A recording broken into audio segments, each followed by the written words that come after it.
I'm so excited for today. If you don't know the other gentleman on the screen, his name is Brian Hall, and he's the last lawyer that you're ever going to hire, managing partner at Traverse Legal and founder at Traverse General Counsel.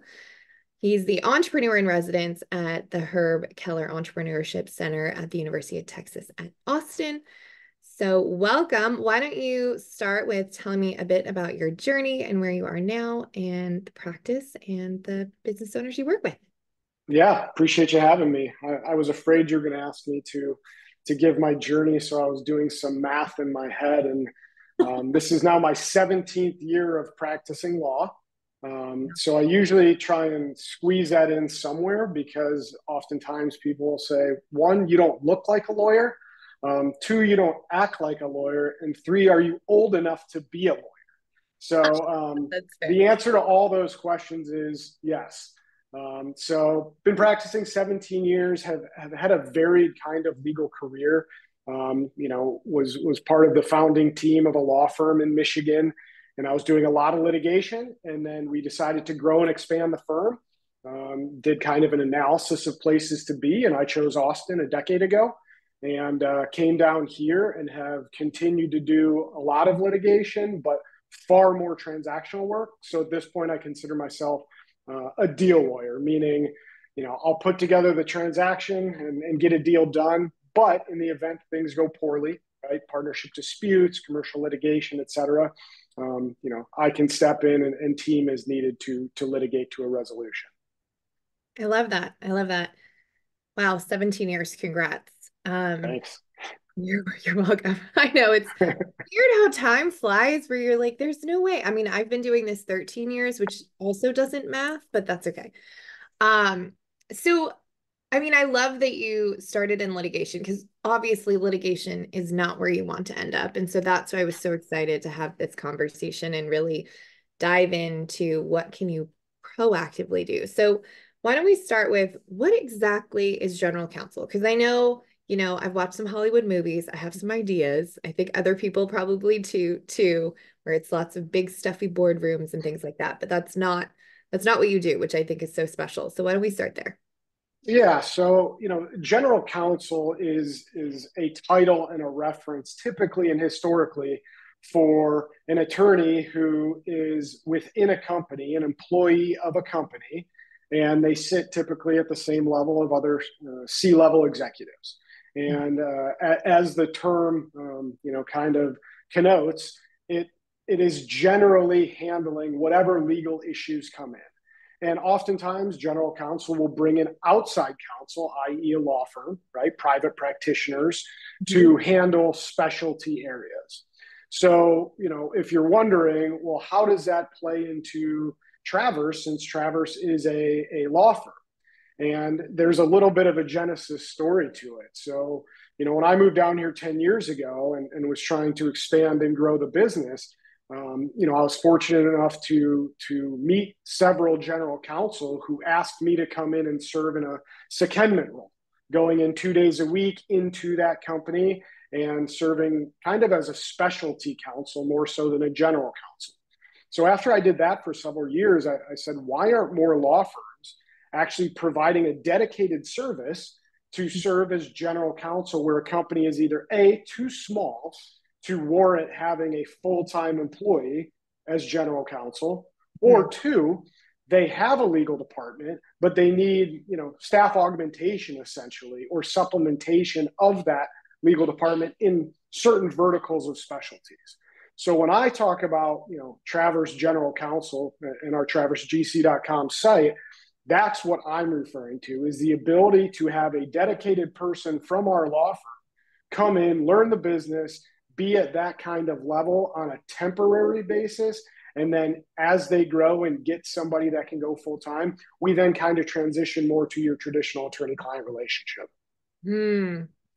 I love that because I think for a lot of my clients and even myself through the years, sometimes we're duct taping things together because it's no shock that attorney fees tend to be pretty expensive, but it's kind of Sure. like insurance.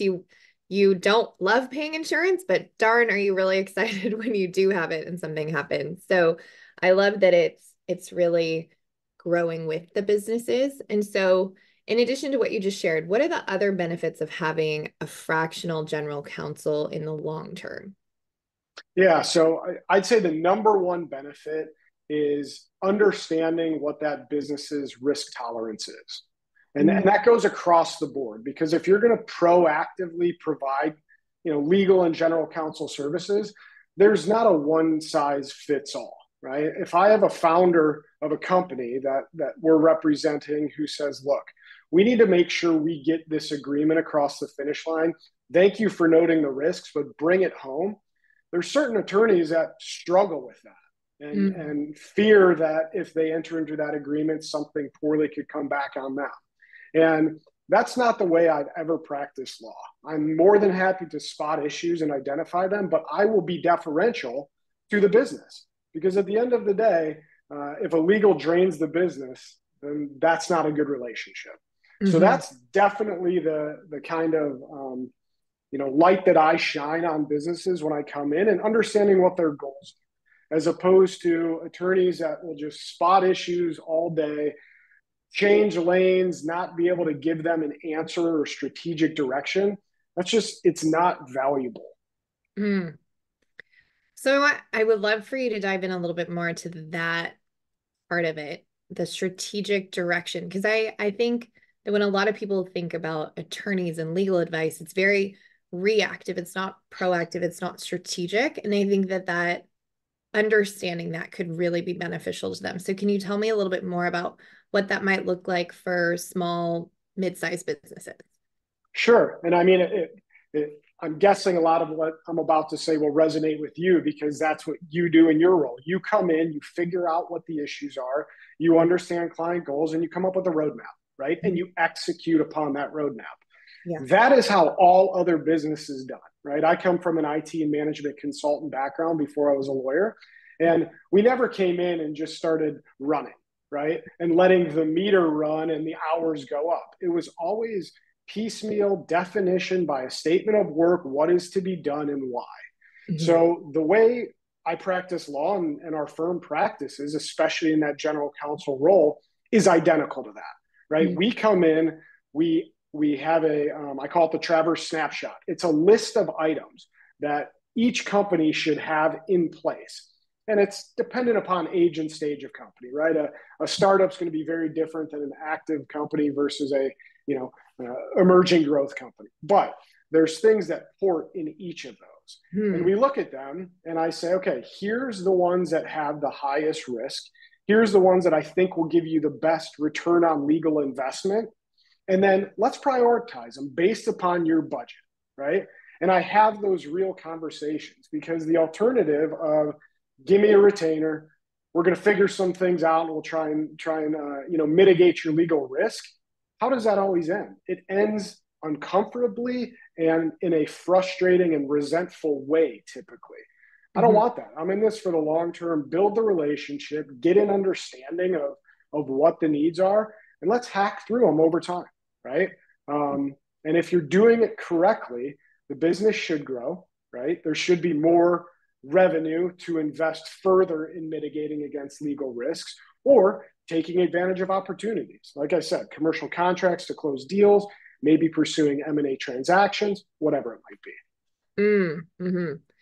I love that. So if someone's watching this and has a small business and maybe hasn't proactively engaged someone like yourself, when is the time to start having those conversations? Is it today? Even if you don't need a lawyer, is it today to have that conversation?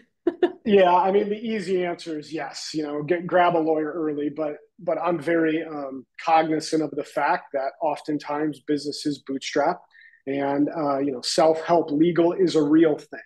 And the Mhm. and the beautiful thing today is there's far more third party legal service providers that can provide a lot of the things that companies should have, right? Entity formation documentation, contracts for initial employees and independent contractors, all the things to make sure the entity's set up correctly, that all intellectual property is owned by the company, Mhm. and even certain agreements, right? Be it vendor and supplier agreements, whatever it might be.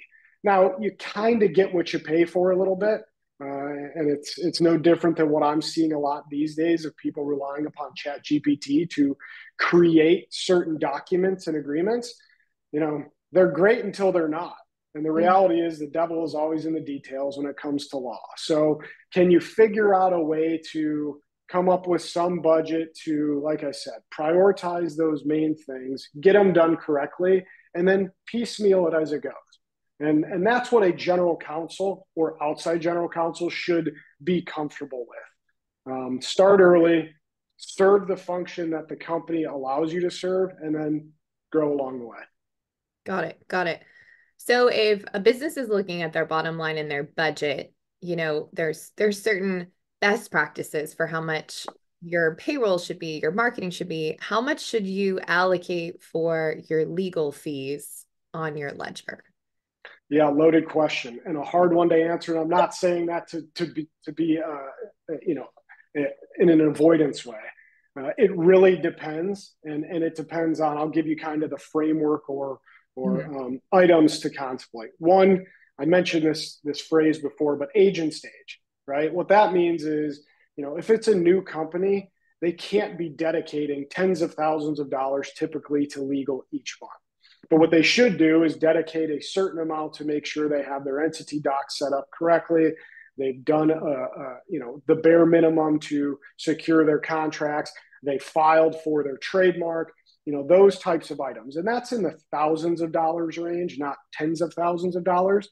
Mhm. If you move down the line of a business growth, if they're going to do debt and equity financing, right, then that's going to start ramping up further.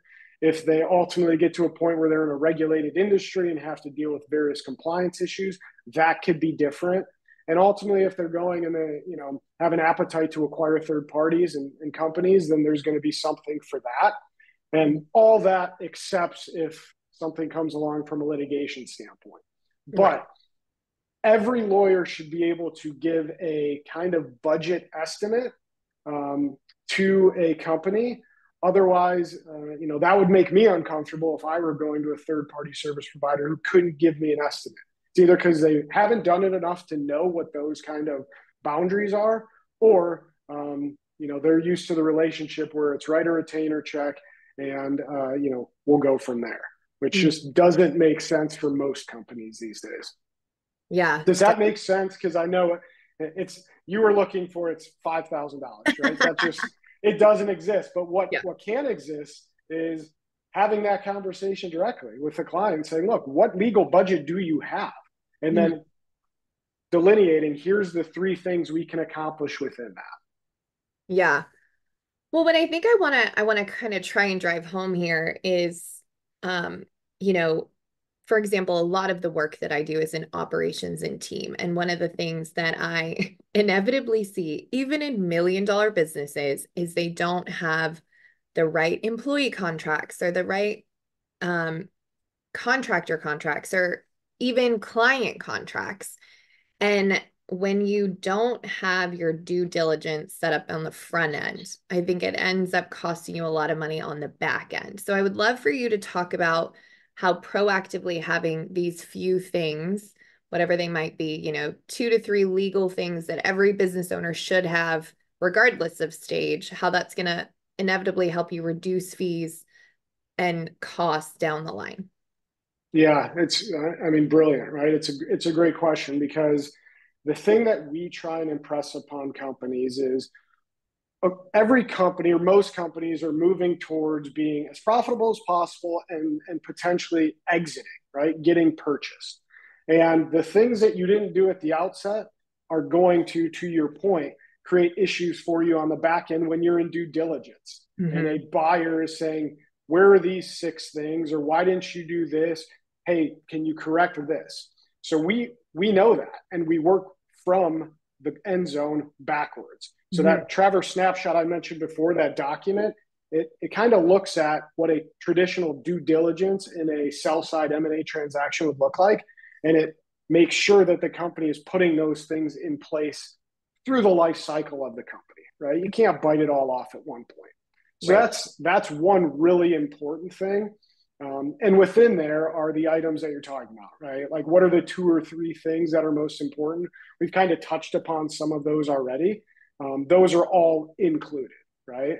The Mhm. other thing that I think is critically important for, whoever, if it's the founder, if it's a C-level executive team, if it's fractionals, whatever it is for them to get aligned early as to where legal fits within their strategy as a business. And what Mm. I mean by that is there's times where an executive team incorporates legal.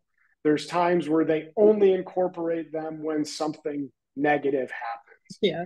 And obviously, we push for being incorporated as much as possible, not for the dollars. And the reality is, on a lot of our monthly fixed fee models, it doesn't impact the dollars. It's more so to know those details that we can navigate around from a drafting standpoint, from an advising standpoint, from a compliance standpoint, all those things.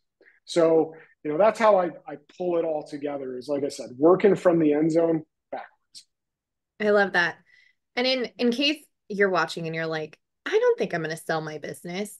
Hear me when I say this. Everybody is going to exit their business at some point. It just might be on your terms or God's terms. So you might as well have the best preparation possible.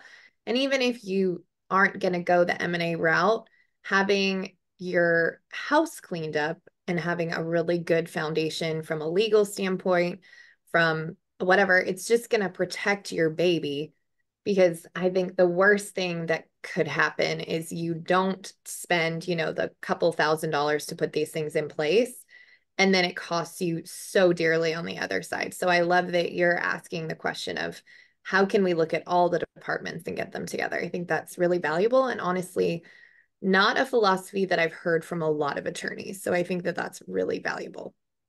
Yeah, and I mean, somebody used this phrase the other day, and I loved it, and I think it's applicable to your world as well. It's build it once, use it many, Mm, right? So if you think about processes and procedures and what an operations viewpoint looks like, that's a gold standard. In my view, legal should be the same, right? Get a preferred customer agreement with terms you're comfortable with. Get a preferred independent contractor agreement. Get these things in place. It doesn't mean there won't be some negotiation or edits, but do it right the first time, leverage it, and you will drive your fees and, more importantly, your time suck in having to do those down drastically. mm-hmm, mm-hmm. I have a funny story to share that I've shared on my podcast, but I think it'll make you giggle and it will drive home the fact of how important it is to have these things. So um many, many years ago, before I was really good at hiring, and I'd always struggled with hiring developers. That was always like my Achilles heel, but I'd hired this guy that talked a good talk and I didn't have enough dev chops to like really check him. But certain things, like we have processes, because how could I not have processes as the biz doc?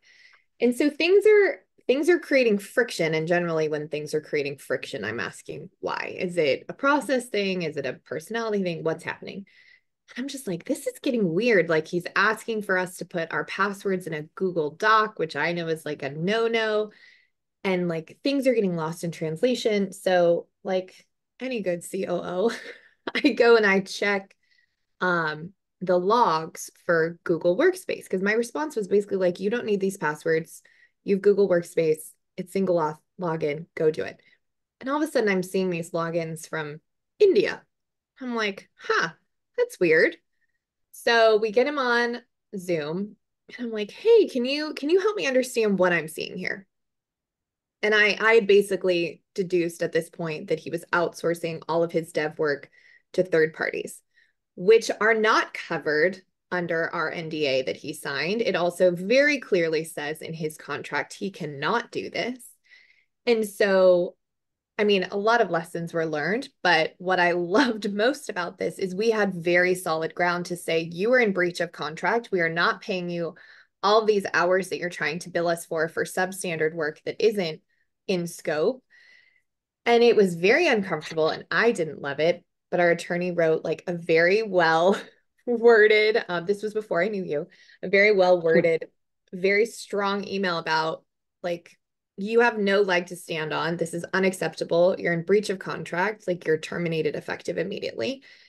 And I'd always, kind of begrudgingly written the checks for attorney fees because I'm like, is this ever going to come back to bite me in the butt if I don't have this? And that was the first time that I was like, thank God that we took the time and invested the money, because like we would have lost thousands and thousands and thousands of dollars down the line if we hadn't had a good case to terminate this person. Because like I could prove it, but I couldn't really prove it. Like I needed that legal document to say, no, you are in breach and it is within my right to terminate you and you cannot in any way come back after us, which I thought was very soothing to my nerves. Sure. Yeah. And I mean, look, you said it earlier, it's inevitable. You will sell your company at some point, either on your terms or someone else's. The reality is the life cycle of a company, disputes will arise. And the question becomes, are you in a position of leverage and strength or not? Yeah. And I think if you think about it that way, founders, executives, if that is their North Star of how do I want to prop myself up when something invariably goes differently than we would have anticipated or wanted, you're going to get the right answer. Yeah. And I've come in, over 13 years, I've come into a lot of different businesses with different partners and partner disagreements over equity and disbursements and things like that. And I just always come back to the quote that somebody told me very early on about good fences make good neighbors, good contracts make good employees and clients and partners, because the clearer you are, the better it's going to be. And I shared on LinkedIn yesterday one of my favorite quotes of unshared expectations are nothing more than premeditated resentments. And I Love think that.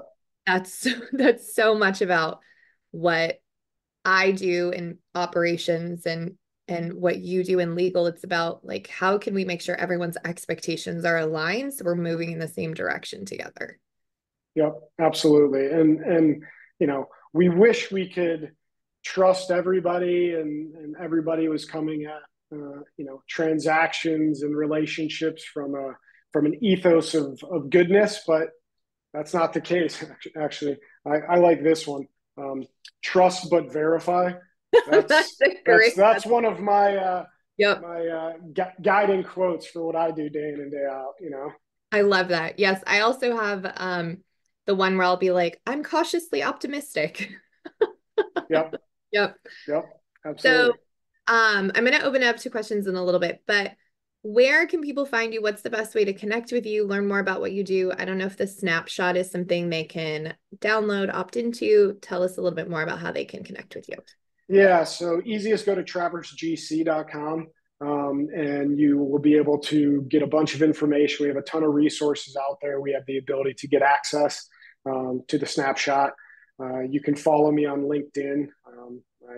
It's Go Brian Hall, and I put out a ton of content, Mhm. both relative to law and the legal world, but some other things as well, kind of given my involvement in the entrepreneurial space. So those are the best spots. Perfect. Well, any last pieces of information, nuggets, parting words before we open it up that you want to share?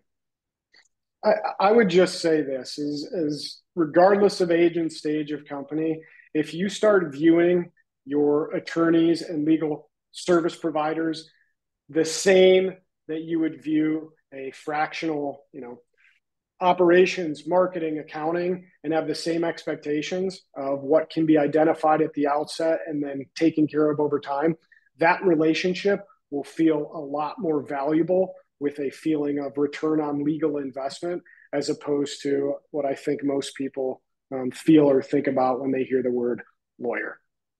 Amazing. I love that. I'm going to throw you a curveball. I asked this question on my podcast, but obviously this is not the Biz Doctor podcast, but I think you might have a good answer. What is a book that every business owner or entrepreneur should read and why? Ooh, so I'm gonna grab it. So this is a daily book, the Daily Oh, Stoic yeah. by Ryan Holiday. Probably not your traditional business book. I could give you hundreds of those. I'm a pretty voracious reader, I have it but too. nice. There you go. All right. So, I think there's plenty of content and books out there on the tactical way to do things, but having a philosophy as to how you lead, as to how you operate, and ultimately how you view, your life professionally and personally is going to serve you far better and in the long run, longer than one particular business book. So I there you love go. that.